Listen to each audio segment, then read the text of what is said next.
Hello, everyone, and welcome to New Consciousness Review. I'm Miriam Knight.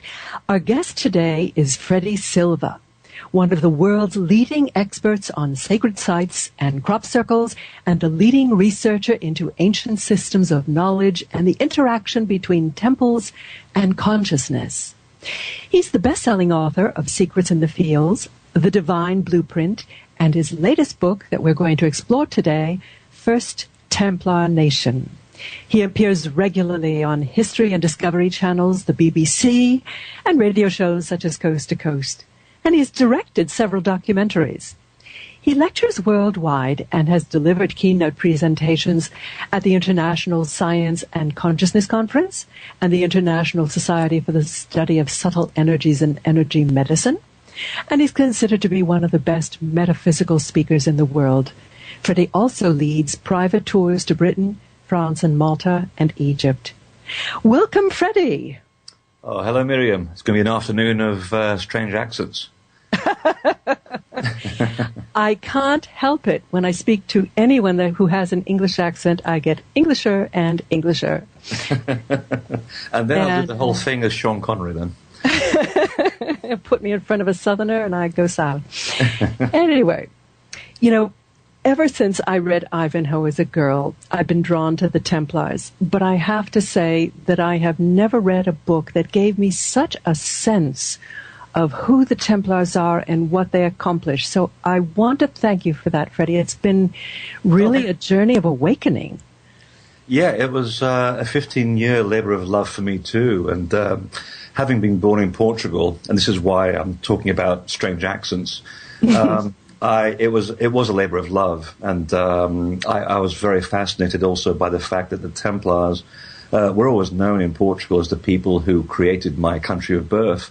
And I wanted to find out more about why would 9 men venture all the way from central France in the 12th century to Jerusalem and then go 2,000 miles west to create a country from scratch. Something didn't really add up, and I'd never read any single book on the Templars, and there's at least 15,000 of these published. No book on the Templars has actually adequately explained what they were doing in Portugal, and I thought this could be a nice little project. And little did I realize that 15 years later, it was still going on, and it still amazes me to this day. I think we have to tell our readers that the Templars were actually behind the founding of Portugal as Europe's first nation state. Exactly, and that's what makes it even more interesting. Not only did they create a country from scratch out of virgin territory, but it was also the first independent nation state in Europe, way before France, Spain, Italy, Great Britain. And that's a huge achievement, and I had no idea. So I guess it brings up all kinds of questions. You know, what motivated them to do this in the first place? And then why would they create a nation as far away from Rome as was physically possible back in the 12th century?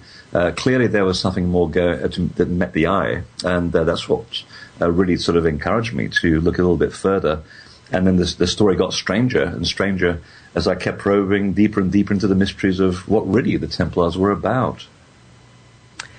Well, let's start with that first group of 9. I mean, this was before the Crusades, wasn't it?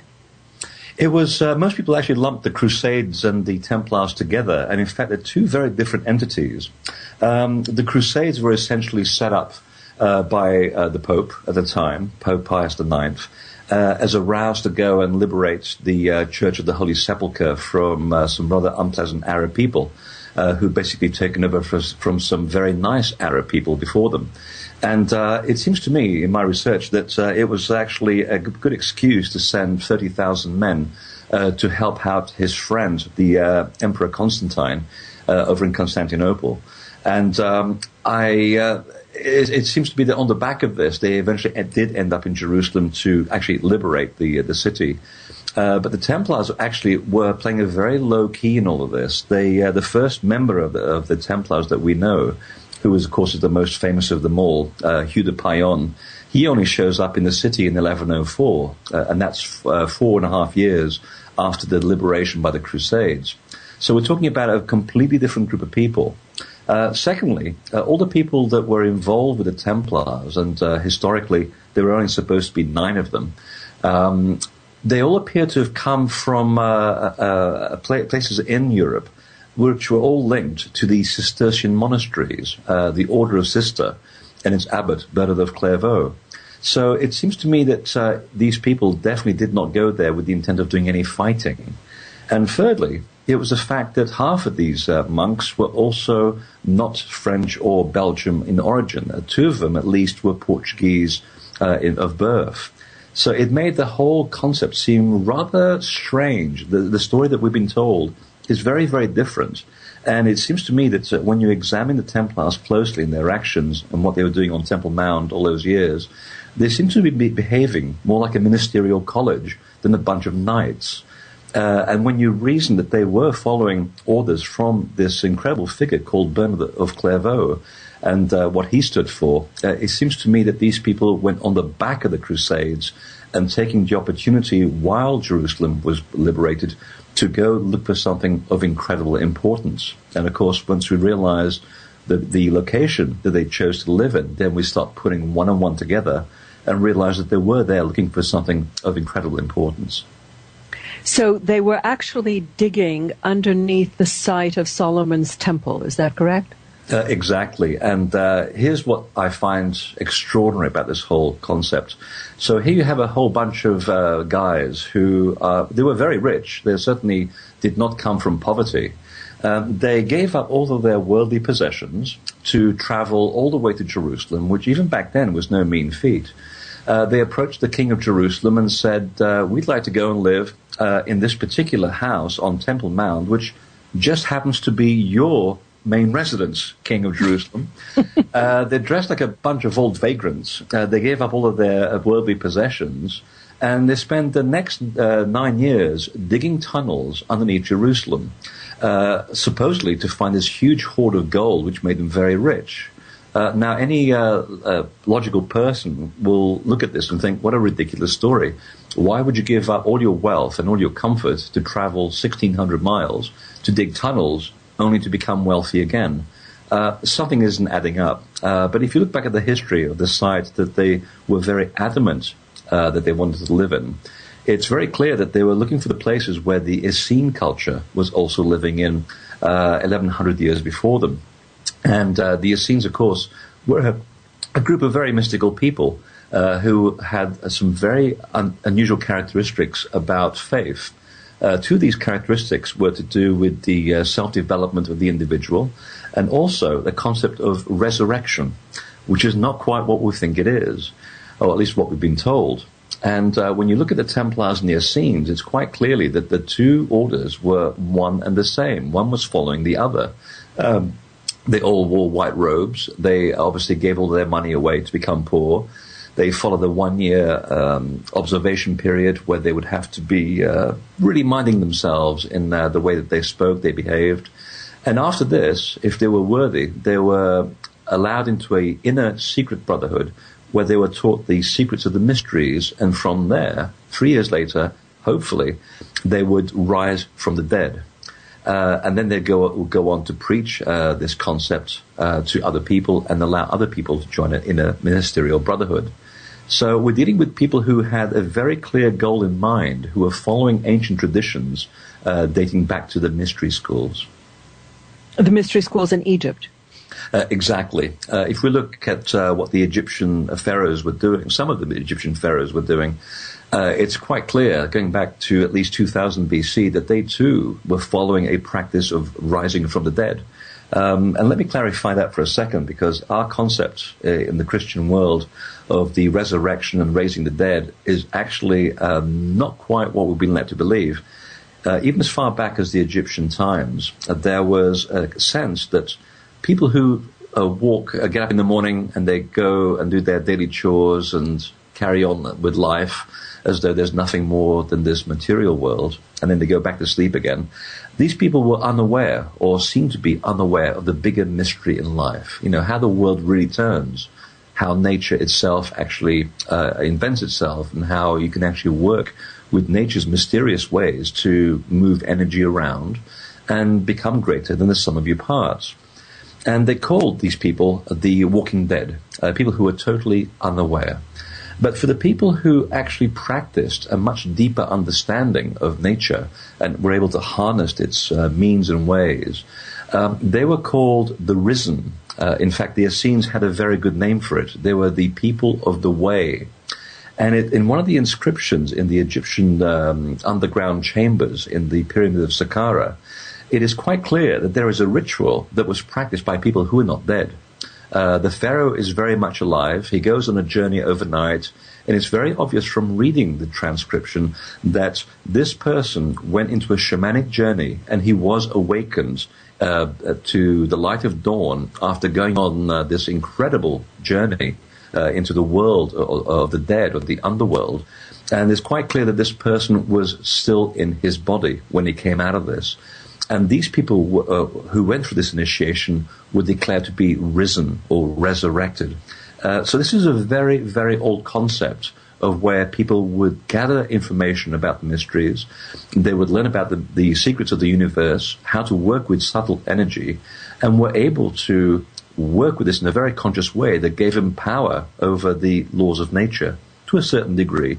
And this was part of the secret, the initiation practices of the mystery schools, and why they were also kept very secret from people who would otherwise misuse this information.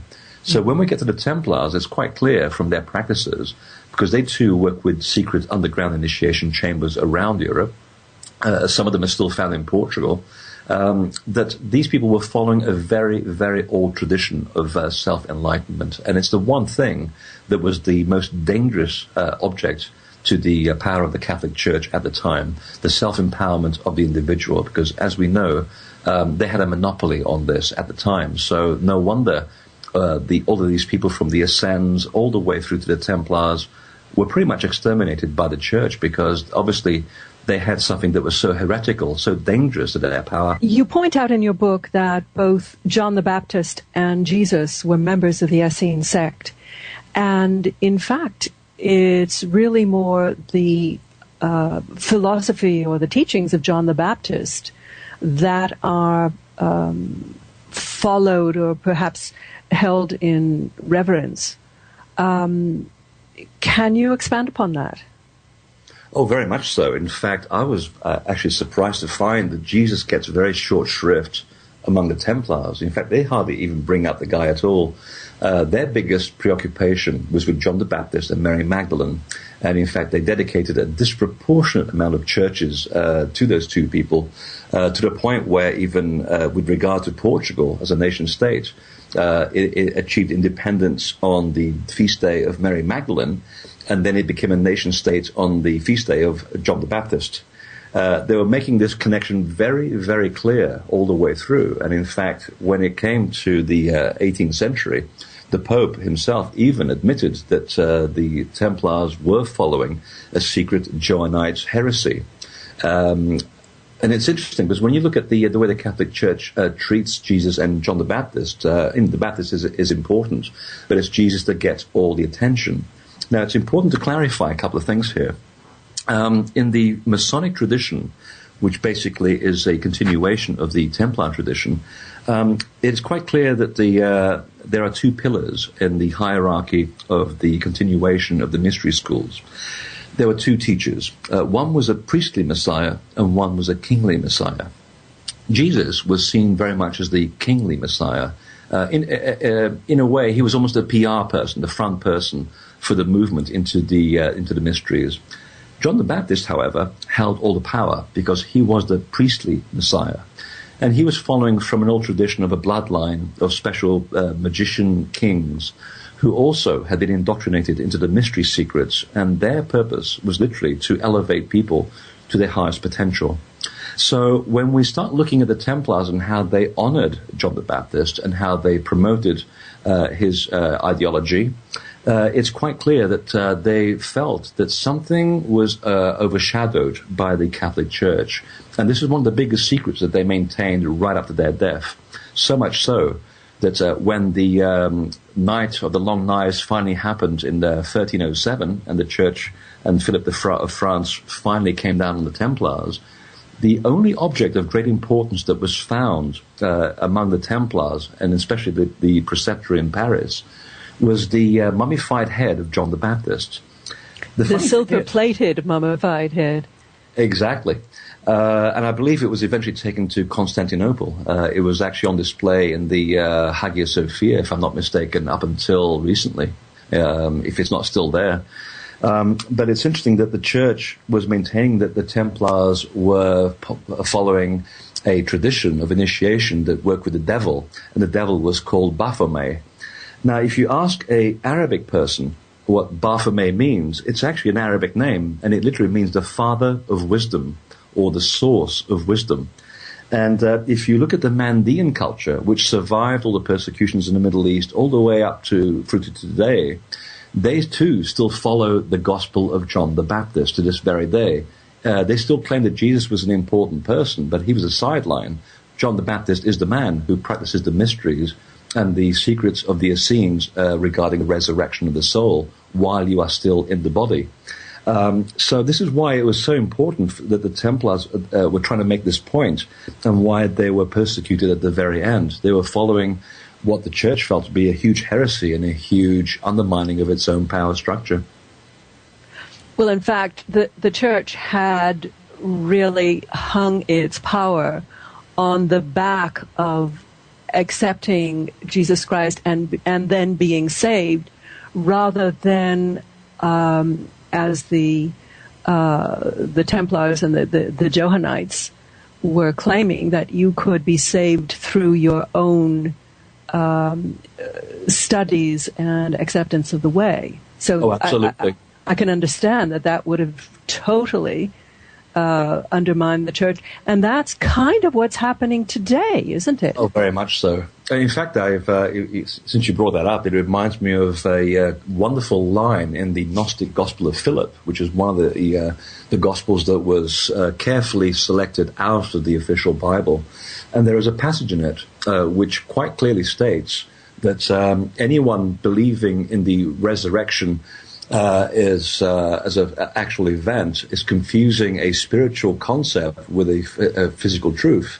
So even the early Christian church, the Gnostic church, which the fundamentalist Christians overran into what became the Catholic Church, they knew that the resurrection was a myth. It goes back to the time of Osiris. It's a concept that gets rejuvenated from age to age with different sects. And they recognize that the resurrection has to be experienced while you're still in the body. And the Gospel of Philip makes this very, very clear. So it clearly was part of an initiation preparation into the greater mysteries of life that followed the tradition of the Osirian myths, going all the way back to ancient Egypt. Mm-hmm. Let's go back to Solomon's Temple and all of those excavations. At some point, the Templars kind of packed up and shifted operations to Portugal. What is the assumption, what they took with them, what they found and took with them? This is where it gets very exciting as a story. Back in 1121, someone had actually found something, because one of the knights is known to have traveled all the way to what is today Belgium with secret manuscripts. And he sourced a man who was actually really into deciphering ancient biblical texts. You put that story together and you realize that whatever they found wasn't a monetary treasure, although there was gold buried under Temple Mount for sure. And the Essene scrolls that were found in the latter years of the 20th century do say that there was a hoard of gold that they put there. But they also put a spiritual treasure there to do with manuscripts. So one of the Templars is known to have traveled to latter-day Belgium to decipher these scrolls. And in the meantime, the rest of the Templars kept digging away and beavering away. And then something very dramatic happened around 1125. There was a lot of excitement going on Temple Mount. And this is what I have, what I discovered in the archives in Portugal. And very dusty old caves and things like that, kind of thing you expect in Indiana Jones. I did discover this entry by a Templar knight in Portugal a couple of centuries later that claims that he was writing the actual history of what had happened and what had taken place and how the Templars ended up in Portugal. And there's a comment which absolutely floored me. And he said that in 1125, at the end of December, Hugh de Payon, the Templar Grand Master, sent 5 procurators to Portugal with the aim of establishing a Portuguese crown. That's a direct quote. Mm-hmm. And he even gives the names of these people, and these people actually do show up in Portugal. They are written in the texts. They are written in title deeds to properties, which I was able to unearth. So clearly there was a plan linked to whatever they found at that moment. Because what was also happening at the time in Jerusalem was that during this decade, Hugh de Payon himself had been working quietly with a mysterious order of monks called the Order of Sion, who were living in the adjacent hill of Mount Sion. Now, this is the one place where there used to be a basilica where the Essenes did actually practice their resurrection mysteries in a chamber called the Chamber of Mysteries. And that has been uncovered by archaeologists in the last 30 years. So there was something going on between the Templar master and the head of the Order of Sion, a man called Prior Pedrus Arnaldus, who I tracked down as having been one of the original Frenchmen who was born in Portugal back in 1100, who was sent to Jerusalem, and he actually met Hugh de Payon, and this same man became the head of the Order of Sion as well. Now, 25 years later, this same man is one of the 5 Templar procurators that is sent back to Portugal to establish this Templar crown. So this was something that was already 2 decades in the making, but it was only when there was all of this shuffling going on Temple Mount, where the Templars did unearth something of extraordinary potential, that suddenly the concept of creating a nation-state comes around, because all of their contacts suddenly come out of the woodwork. In Portugal, or the county of Portugal, as it was called back then. It was a tiny, tiny county. Suddenly all of their contacts come into form. They suddenly began to inherit huge amounts of property at a faster rate than they were in the rest of Europe. And all of their political connections and contacts came into play, as if suddenly the time was right to implement whatever it was that they were trying to achieve. And if you fast forward only 10 years into the future, suddenly, after the creation of Portugal as a nation-state, the Templars are given 1/3 of the entire country to establish a kingdom within a kingdom. And that's where suddenly the red flags start going up, that they were trying to put there a secret of such incredible importance that they knew had to be put there as far away from Rome as possible. What I found so interesting was the incredible long-term planning. I mean, there was a master plan that was meticulously executed, patiently put in place, stone by stone, person by person. And whatever it was that they were promising the people who donated their property, it must have been something of enormous spiritual importance, because they just gave them so much wealth.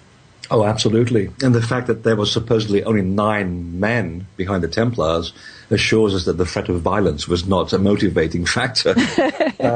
So clearly there was something else going on. So if you put this into context of the period, and you have the church who is universally hated, they basically made sure that you either joined the church or you died. You had no choice. The Templars were giving you a choice. They were saying, well, here we are. We are a small group of people who are following a very ancient tradition, and we've got something very important to give you. In return, we will give you protection. We will teach you how to learn the husbandry of crops and animals. We will feed the poor. We will house the poor. We will teach you how to farm. And in case you get attacked, we'll also protect you. And people thought, okay, this is very, very good. Of course, we're going to give you all what little money we have, and you can have all our property. And yet that still didn't seem to be enough, and I kept probing. And I actually did find quotes by incoming recruits into the Templars that suggested that they had to actually utter this specific vow before they joined the Templars, and specifically their inner brotherhood, because there were 2 brotherhoods. One was an outer brotherhood who was invested in doing temporal things. Sometimes they had to do fighting, of course. But there was an inner brotherhood who was behaving very much in a spiritual context. And when you look at the vow that these incoming recruits had to utter, it is quite clear that they expected to receive something of great spiritual importance. Later, when the Inquisition finally gets hold of the Templars and is able to extract some information out of a few of them, because most of them died going to their grave with all of their secrets, they would not divulge this under pain of death. There was one book that they found by accident, which did state that all the Templar brothers working with the Inner Brotherhood, they did have to create under their houses secret meeting places where the brothers could go about without the fear of punishment or being discovered.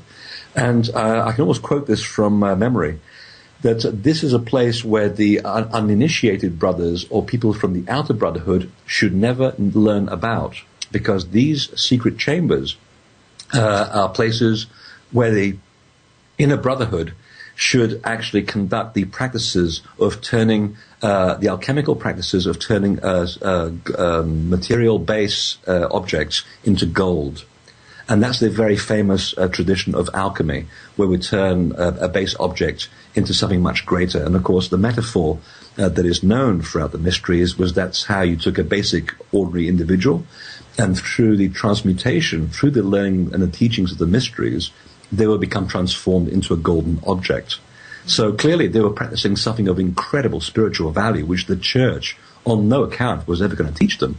And the one thing that was very clear from what they were doing, if you look at the teachings of John the Baptist, Mary Magdalene, and all of these people that had been totally chastised or put aside by the church, is that they were following the tradition of self-empowerment. And this self-empowerment very much to do with the raising of self-awareness, for you to have a mystical and personal experience of God. Not a religious experience, but an experience of faith. And that faith pretty much puts you in touch with the creative force, which is a conversation that you have between yourself and God, whatever you come to think of what it is. So this is, of course, very, very crucial and very dangerous in the period in which it was happening. So no wonder great steps were taken by the Templars and other people like the Cathars as well, who did very similar things, to protect these secrets, because they brought incredible benefit to anyone who worked with them. Mm. There were also the temporal benefits of living in a society that valued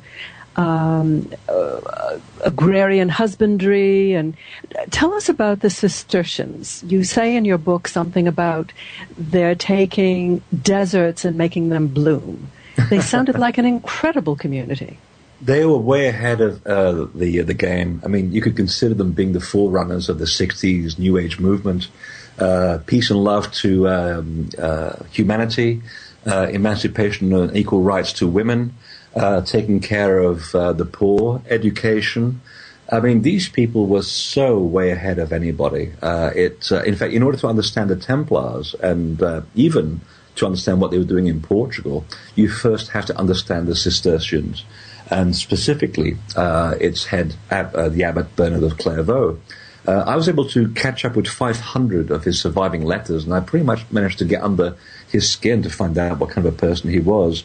And he really was a romantic. I mean, he wanted to have a personal, mystical experience of God. It was very personal. It wasn't about religion.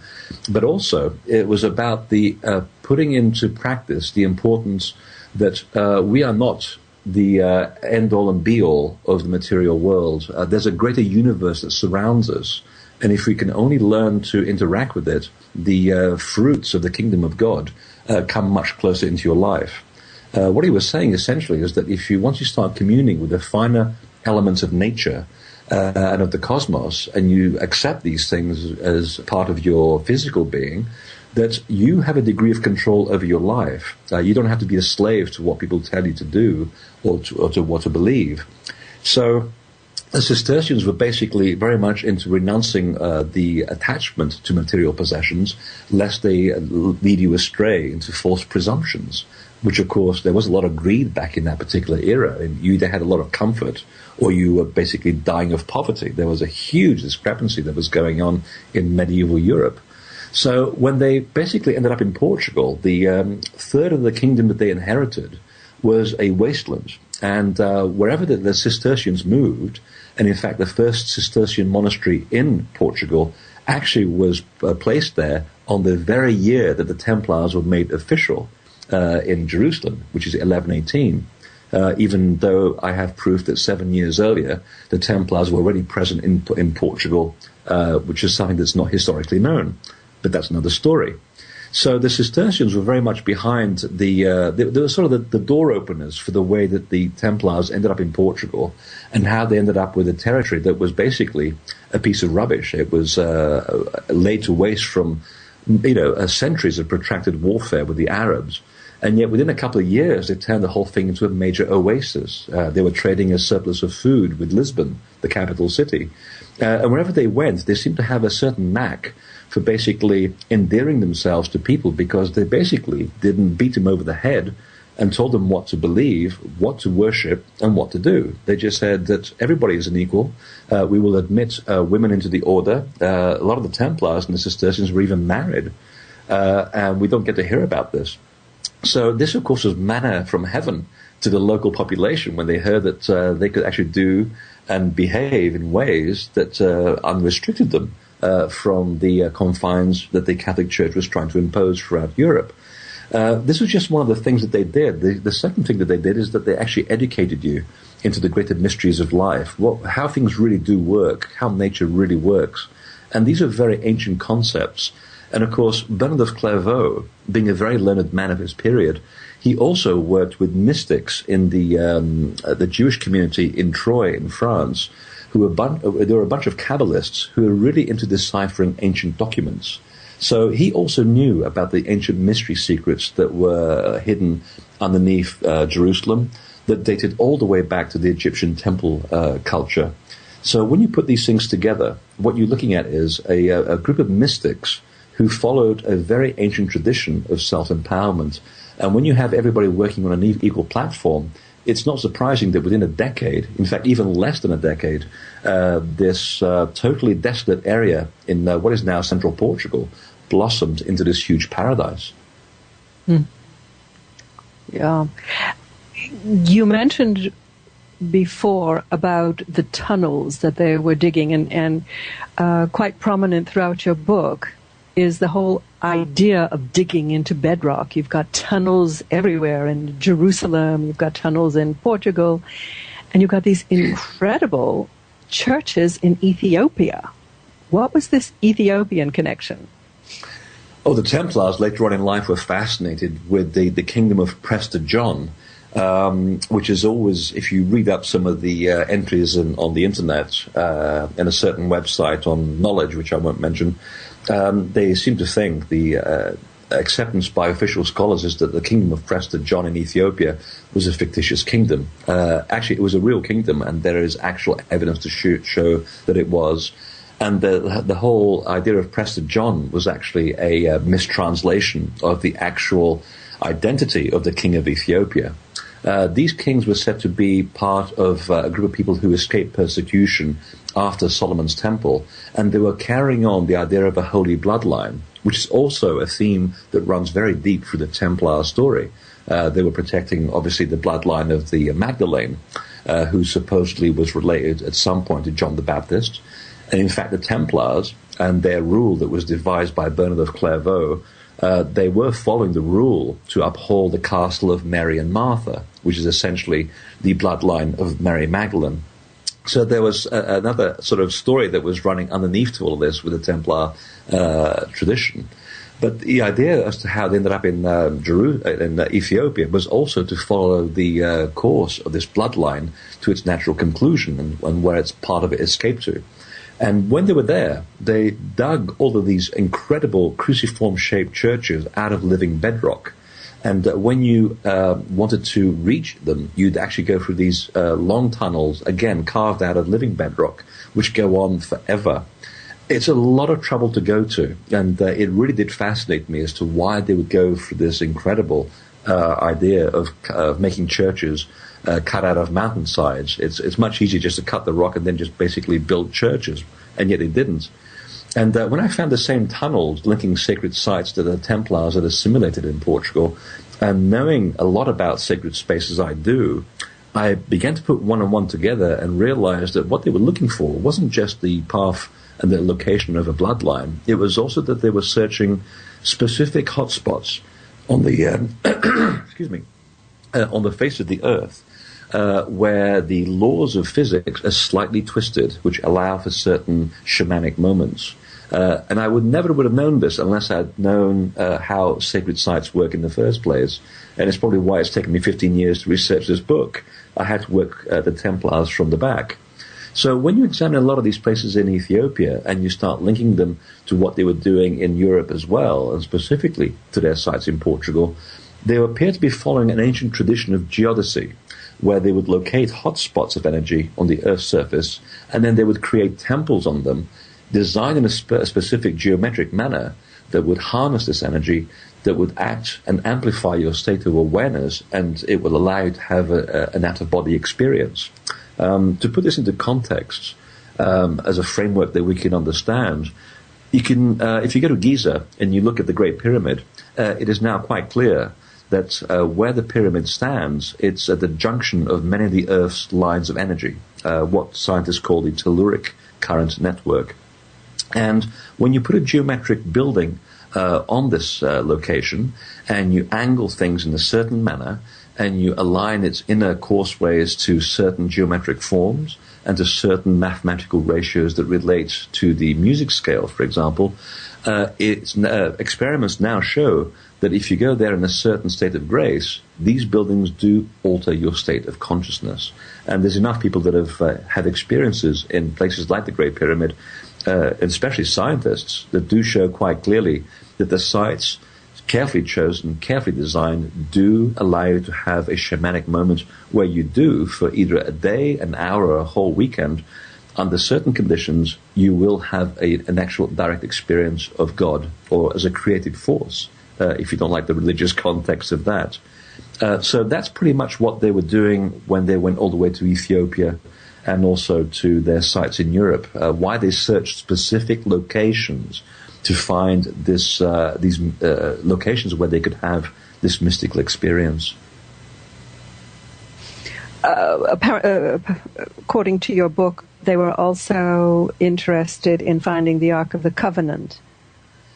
Oh, very much so. There was also a fascination that they were following. In fact, after the Templars stopped being Templars in Portugal because of the persecutions by the Catholic Church, Portugal played, or the King of Portugal played, what must be the history's best practical joke on the Catholic Church.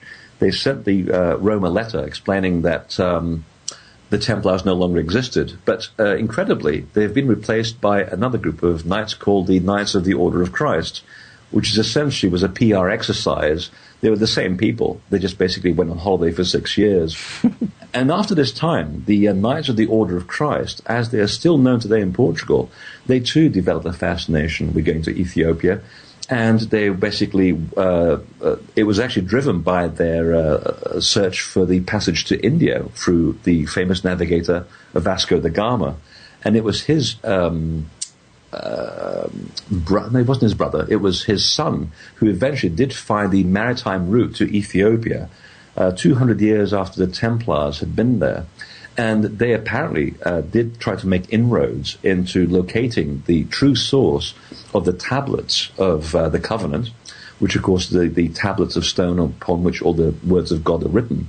Because I believe that after finding all of these scrolls under Jerusalem, and looking at all the things that the Ascends had written about the true words of God, that they wanted to find the actual source of where the stuff came from, just to make sure that, as things tend to happen over centuries, when you keep rewriting things, the original source tends to get a little bit sort of muddled. And so part of their aim was to go back to Ethiopia, not just to keep track of the bloodline of the Magdalene, but also to find out the source of where this wisdom had come from. And whether they found it or not is another matter, but I do point to Graham Hancock's incredible research, where in his book, the the Sign and the Seal, I believe it's called, he was able to track down the Ark of the Covenant to the church that was dedicated to the Mary Magdalene in Aksum in Ethiopia. Mm-hmm. So there's more than idle conjecture that the Portuguese, who were the first Europeans to basically travel to Ethiopia, and that is a noted historical fact, because the Ethiopians also sent a deputation to Lisbon to as a sign of a diplomatic intimacy between the two countries, that they obviously found something in Ethiopia that did relate to that. Whether they took it, I'm not sure, because Graham did actually find that there is a priest that back in the 90s was still the person that was looking after the Ark of the Covenant inside this church, and under no account would that Ark ever be revealed to anyone. So whether this is true or false, I don't know, but I can tell you that the priests do only survive a few years inside that church before they succumb to extreme radiation poisoning. And they know that they are going there to protect something of great value and that they will die doing so. So obviously there is something very, very important there. And the Portuguese Templars did obviously make that big journey to make sure and to try and find out that, yes, there was something true behind the story. Mm-hmm. Indeed, you said it took like 2 or 3 years to get there. Oh, now, the Portuguese have been traveling in other directions as well, and your claim is that they actually traveled to America before Columbus. I think just about everybody did. But you have an interesting take on the naming of America. Can you explore that? Yeah, I was actually quite fascinated because, as we all been taught in school in this country, America is named after, in honor of Amerigo Vespucci, who was the man who actually did set foot on American soil, not Columbus. He got as far as the Dominican Republic. And this is what we've been fed all these years. Now, it's interesting that it's actually a historical fact that Europeans knew for at least 100 years that this story was literally concocted by an amateur priest who was fancied himself, a priest who fancied himself as an amateur archaeologist and historian. And in his best intent, he cobbled together all of these unrelated facts that eventually became an asserted fact that Amerigo Vespucci lent his name to this country. The whole thing was actually a big misnomer. If you follow the story of the Templars and how they worked with a lot of secret sects over in Jerusalem at the time, one of these sects were the Sabians of Haran, who were also keepers of ancient traditions to do with resurrection, of following the traditions of John the Baptist, and also of ritual bathing, which is one of the things, of course, that John the Baptist was known for baptism and ritual bathing. And when you look at the Sabians and what they were also preaching, it's quite clear that they were following an even older tradition that goes back to the time of Zoroaster in Persia, about 2000 BC. And one of the things that becomes very clear when you read the readings of all of these Eastern cultures is that the search for personal enlightenment is always to do with following a mystical land that lies to the west. And the aim of the initiate is to follow this star in the west, and the star was called America. And you can find this on any of these Eastern traditional books even today. Any book on Templar mythology or even Masonic mythology will still bring this up to this very day. So when the Templars were basically being hounded by the church and by Philip IV of France, they escaped to Portugal and to Scotland, where they were given safe passage. And it's very well known that the Scottish Templars and the Portuguese Templars worked very closely together. You only have to look at the initiate's pillar in Rosslyn Chapel to see that that pillar came from the Manmerline Church in Portugal, which is basically the center of all the Templar operations after their persecution. It's a unique style found only in Portugal, so it was a gift. So when the Templars were basically hounded to the westernmost point of Europe, the most logical place where they could lastly escape to was, of course, the New World. And somehow through their connections with the Arabs, which they were very friendly with, the Arabs had already secured maps from the old Egyptians who discovered that there were lands beyond the Western Ocean. And these maps have come to light in recent years, one of them being the map of Piri Reis, who clearly shows the outline of an American continent hundreds, if not 2,000 years before anyone actually discovered this. So when the Templars from Portugal met up with the Templars in Scotland, they basically went over to Labrador, or as we know in Portuguese, it was originally called lavrador. It literally means a plowman or someone who works and tends the land. So the name of the easternmost province of Canada is actually a Portuguese name. And when I was looking through some of the archives in Harvard, of all places, I did discover a map that quite clearly shows that 40 years before Columbus even set sail, there is a Portuguese Templar flag firmly planted on Labrador soil right next to Newfoundland.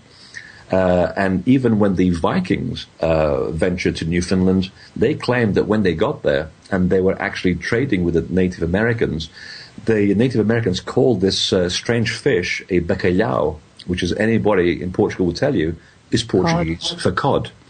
So they were there quite clearly. And the rest, of course, is history, because they then traveled further south, and whether you believe these stories or not, they created this unusual round tower, which is in Rhode Island. And there's also the effigy I believe it's in Massachusetts, of a Templar knight complete with the sword in his hilt, which is very common to the knights of that particular century. So it's more than idle conjecture that these two groups of persecuted Templars in Portugal and Scotland did venture far west.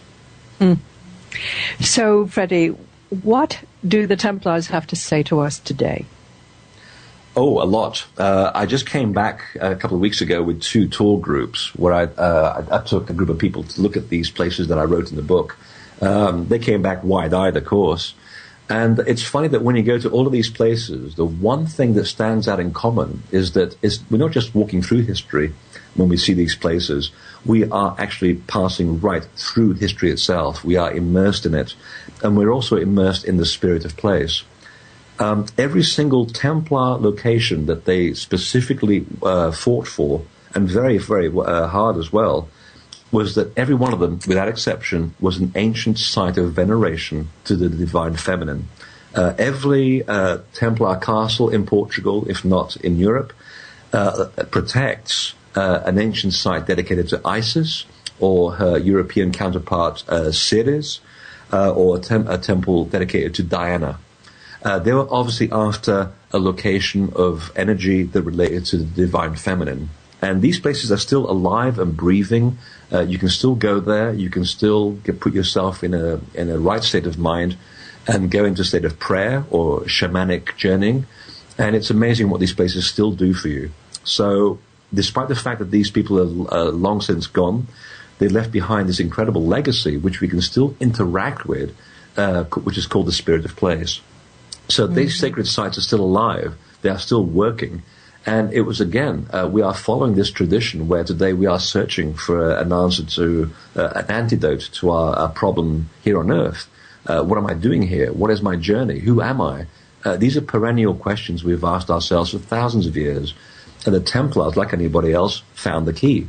And whenever we go on these little tours to these sites, if we go there in a state of reverence, we also, for a few minutes or a few hours, also get a sense of what it's like to connect with a finer universe. And we do have these moments of introspection where we are able to leave the body and come back in a very enlightened way. And you do that often enough, and you begin to develop a sense of who you really are and what your connection in the bigger scheme of things really is. And it may seem very simplistic to boil it down to that. It sounds like a New Age concept. But, I think the Templars were the original New Age people because they were following exactly the same questions. They were looking for exactly the same answers that we were looking for, and I believe they found it. And they tried their very best to protect this information from people who had misused this kind of energy, because it can work both ways. It's just energy. It swings into right action or into wrong action, and it's your intent that gives it the direction. So no wonder they protected it with their lives. These are things we've been looking for, and we should protect with our very lives. Mm-hmm. Mm. So where can people go to find out more about your work and your tours and other books and so on? Oh, my website, invisibletemple.com, because that's what it's about. It's about the invisible temple. It's not so much the stones and things that we touch when we go to these places. It's what lies behind them. And you'd be surprised what happens to you when you travel to these places, whether they're Templar places or Stonehenge or a pyramid. Something really profound does change you from the inside. And after that, your life will never be the same.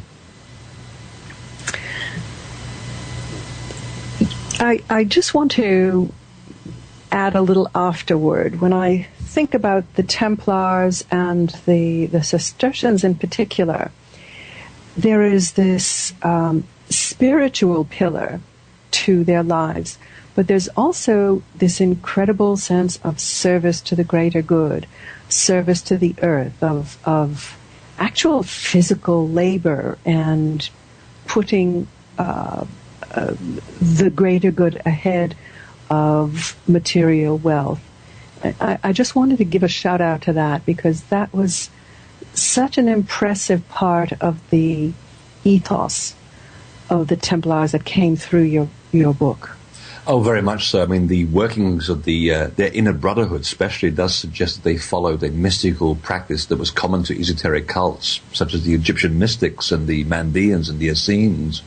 And these cults held special covenants that embodied the spiritual aspirations of all peoples. The aim was essentially the improvement of the human condition. And it is stated by the Bernard of Clairvaux and his cult of Cister. It was all about the improvement of the human condition, so that you leave the place and yourself in a better condition than you found it. So they literally were exalted Buddhists by any other name. Well, it's been such a delight to read your book, Freddie, and I did have to slog through almost 300 pages, but actually it was more a dig than a slog. I got into the spirit of the Templars. Oh, I make you work hard. I really make you work hard. I want you to be part of the process. But I did appreciate that you kept on coming back and sort of encapsulating everything to bring us back into the picture. So I highly recommend first Templar Nation, How the Knights Templar Created Europe's First Nation State by Freddy Silva. Freddy, thank you so much for being with us today. Thank you, Miriam. Always a pleasure.